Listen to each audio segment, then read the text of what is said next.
Hello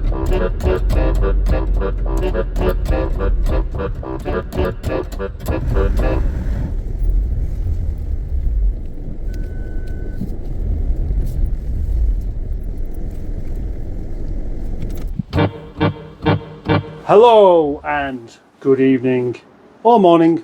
I am officially pulling a night shift here at Project Nigel.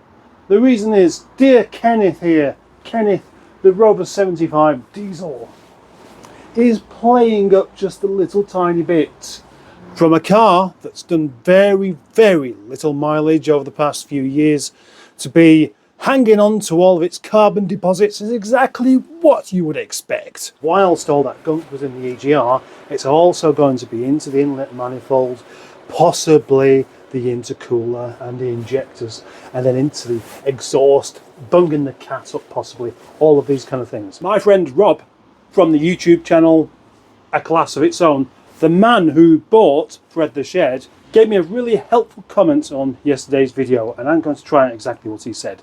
Also Neil Gibbons, the Gibbonator, the lovely nice man, said all the same kind of things to me today in a message.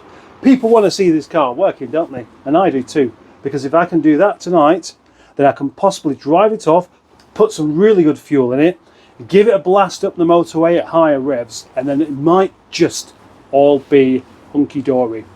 So, will it be light by the time I finish? I hope not. Before I start, I shall get into some more grubby clothes. Oh,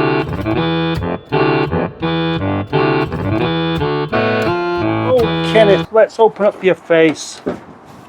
You can't do this one-handed. No, you can't. So, the other day, cleaned up the EGR.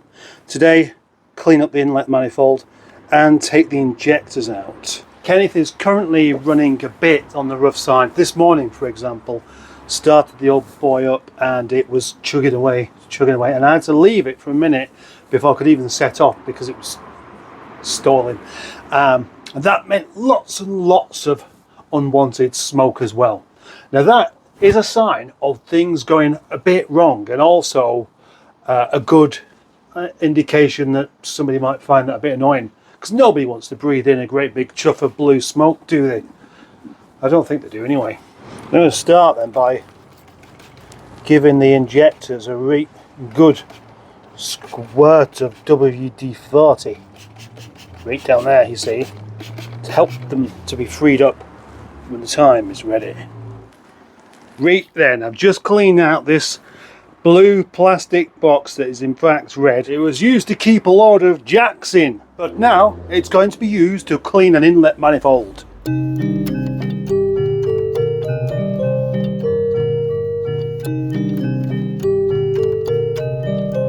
There's the inlet manifold in the box, covered in petrol. Some black stuff's come out, but probably it's not that much. Yeah, I mean, there's probably more down these holes where it can be combusted.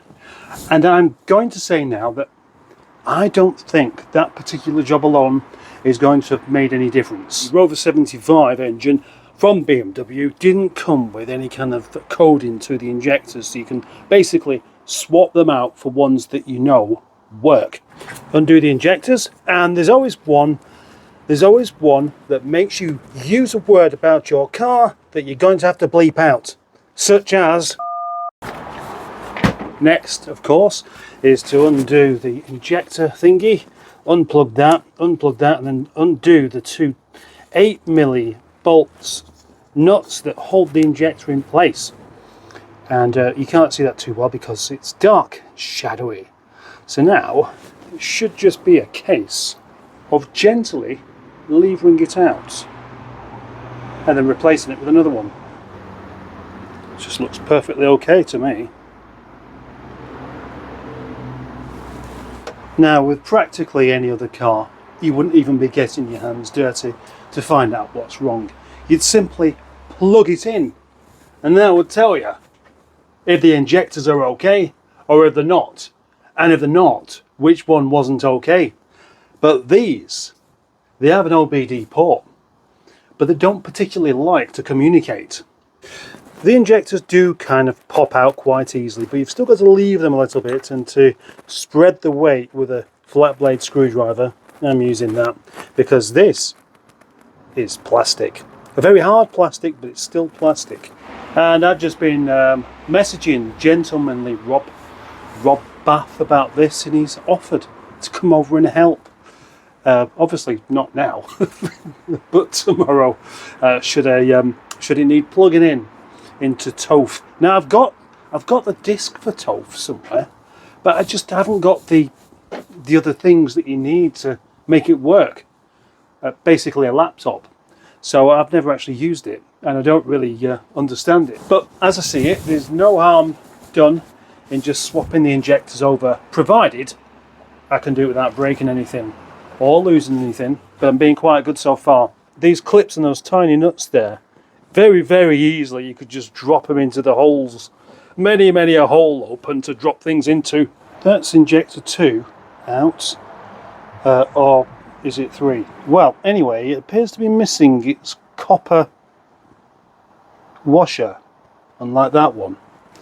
So, could that be missing inside the engine? Yeah, that looks like it might be there. No, it's in the hole. Don't know why. This one is proving a bit tricky, and I keep on levering it, but of course you can't lever it too hard because you're levering against plastic, and that could lead to a break. Now, come on.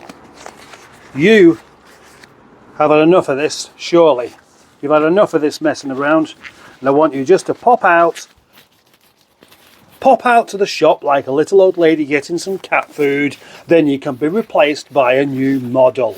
Okay, well, let's go for it yet again.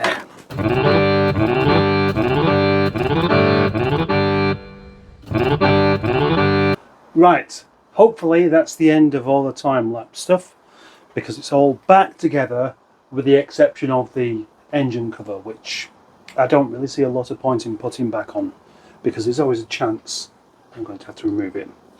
So it's the moment of truth. It might not even start now. It might struggle because of the diesel in the pipes will have just disappeared a little bit, so I might have to turn it over a little bit. Let's go.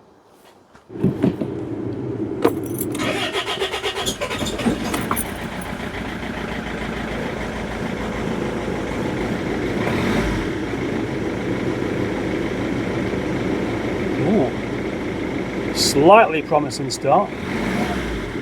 Still very slow to rev though.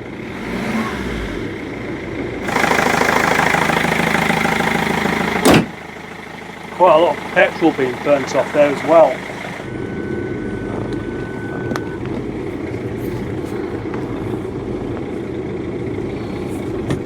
There's a cat there. There's a cat just there. Come on, move, pussycat. Oh, I've just stalled. Oh, that's weird. Oh, shite.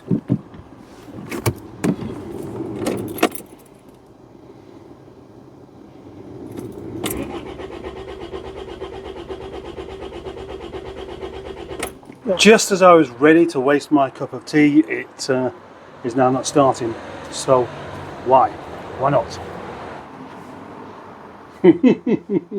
Well, at least I get to drink my cup of tea. Right, it's working again, but will it stay working this time?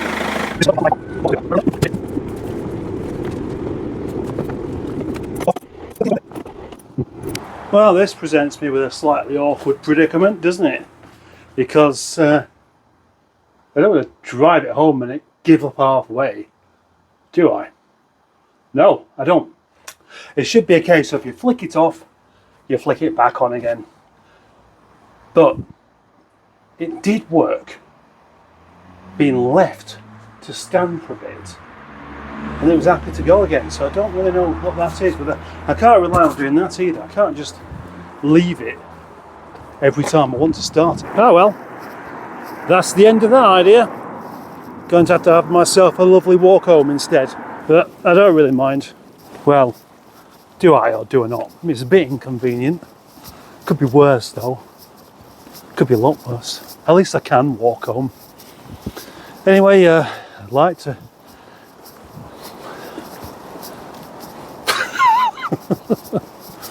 I don't think I can finish this video off here. I think it's going to have to be finished tomorrow instead.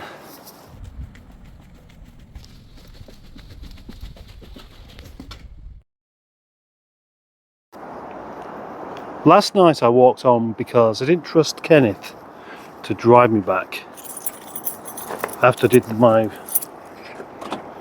my work on it.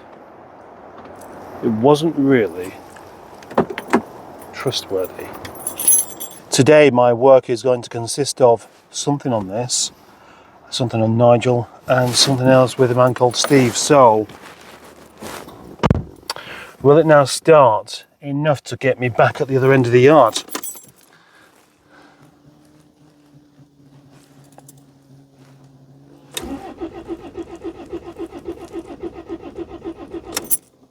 No.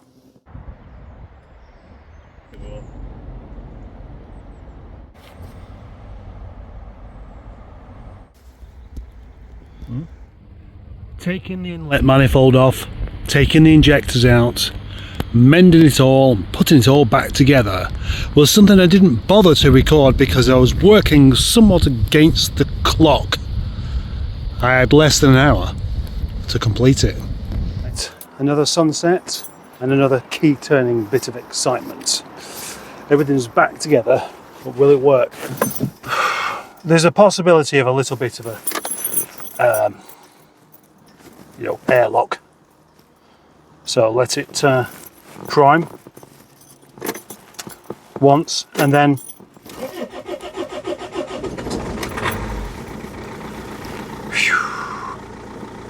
it's on.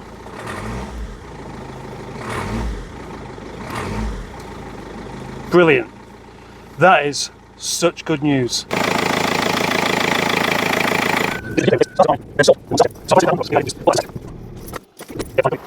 I think we're going to call that half fixed, because in one way I am in exactly the same place as I was yesterday down here when it had gone dark, but I now have information. Of course, Rob came around as he said he was going to, and he plugged in Kenneth to his laptop and read the whole system with TOEFL, and he did it successfully as well, which is quite useful. And what he found out was that the 3 injectors that I placed in there yesterday were all duff. That's what happens with them apparently. If they're left stood around not being in use, they go wrong. And the information I do have from Rob having a look at this is the intercooler pipe O-ring needs replacing because it's a bit baggy. You can tell by the amount of oil going on at the bottom of the intercooler pipe. So that needs replacing. Also, so does the EGR flexi pipe because that's split. But what I've done is unplugged the MAF sensor and taken out this particular filter on top of the engine. I forgot what it's for, this sort of oil vapor thing that can get clogged up. It didn't look that bad, but I've taken it out. Oh, that thing.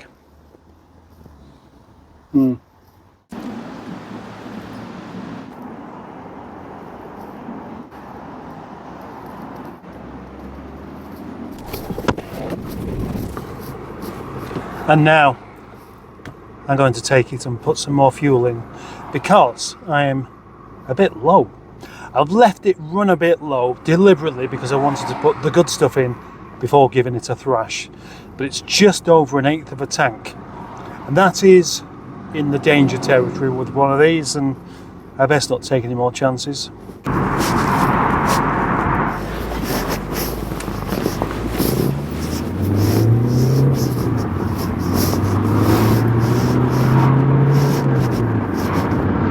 And that is much better already. Yes, the pickup is much better than it has been. So that is that's the result. So it should still be boosting a bit more because the boost pipe isn't quite as well attached as it should be.